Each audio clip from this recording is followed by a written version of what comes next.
এই মুহূর্তে সবথেকে বড় ফ্র্যাঞ্চাইজি লিগ আইপিএল, এই ইন্ডিয়ান প্রিমিয়ার লিগের অকশন অর্থাৎ নিলাম আজকে শুরু হয়েছে।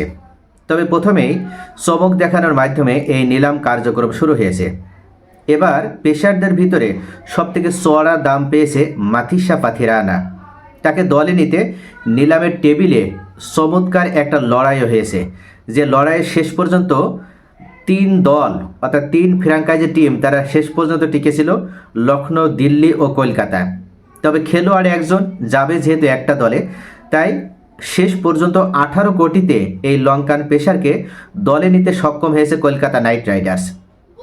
এর আগে নিলামের শুরুতেই নাম ওঠে জ্যাক ফ্রেঞ্জার ম্যাকগার্গের, তবে তাতে নিতে আগ্রহ দেখায়নি কেউ। নিলামে প্রথম ক্রিকেটার হিসেবে দল পেয়েছেন ডেভিড মিলার। 2 কোটিতে তাকে দলে নিয়েছে দিল্লি ক্যাপিটালস। নিলামের আগে থেকে আলোচনায় ছিলেন ক্যামেরন গ্রিন।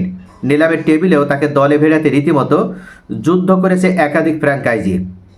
প্রথমে তার প্রতি আগ্রহ দেখায় কলকাতা নাইট রাইডার্স ও রাজস্থান রয়্যালস। এক পর্যায়ে সেখানে যোগ দেয় চেন্নাই সুপার কিংসও। শেষ পর্যন্ত 25 কোটি 20 লাখ রুপিতে এই অজি অলরাউন্ডারকে দলে ভিড়িয়েছে কলকাতা। অভিষিক্ত অলরাউন্ডারদের মধ্যে সেটে প্রথমে Gus Atkinson, Rachin Ravindra, Liam Livingstone ও উয়ান মোল্ডার অবিকৃত থেকেছেন।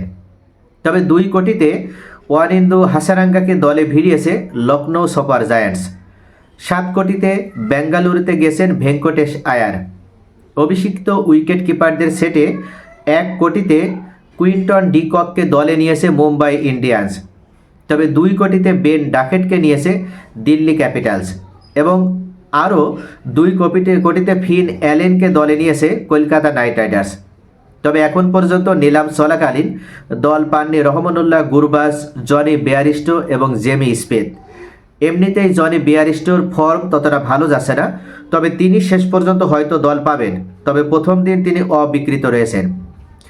এখানে সবথেকে বড় বাজি দেখা যাচ্ছে যে মাথিসা পাথিরানা তিনি 18 কোটিতে বিক্রি হয়ে এই মুহূর্তে কলকাতাতে আসেন এবং 25 কোটি 20 লাখ রুপিতে এই যে অস্ট্রেলিয়ার অলরাউন্ডারকে তাকেও দলে নিয়েছে কলকাতা।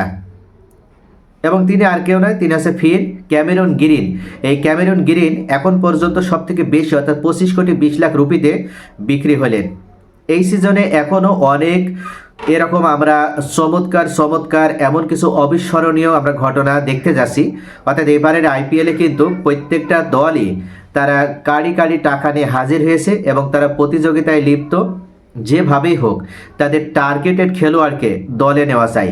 প্রয়োজনে যত বেশি টাকা ঢালতে হবে তারপরও তারা টাকা ঢালতে দ্বিধা করছে না।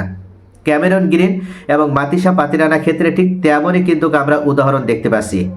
মাথিসা পাথিরানার ক্ষেত্রে Lucknow Super Giants, Kolkata Knight Riders এবং Delhi Capitals, Chennai Super Kings তারা সকলেই উঠে পড়ে লেগেছিল তাকে দলে নেওয়ার জন্য। শেষ পর্যন্ত কলকাতা তাকে নিয়েছে। সেম একইভাবে এই ক্যামেরন গ্রিনের ক্ষেত্রেও সেটাই হয়েছে। এক প্রকার যুদ্ধ শেষে কলকাতা নাইট রাইডার্স তাকে জয় করে নিতে সক্ষম হয়েছে।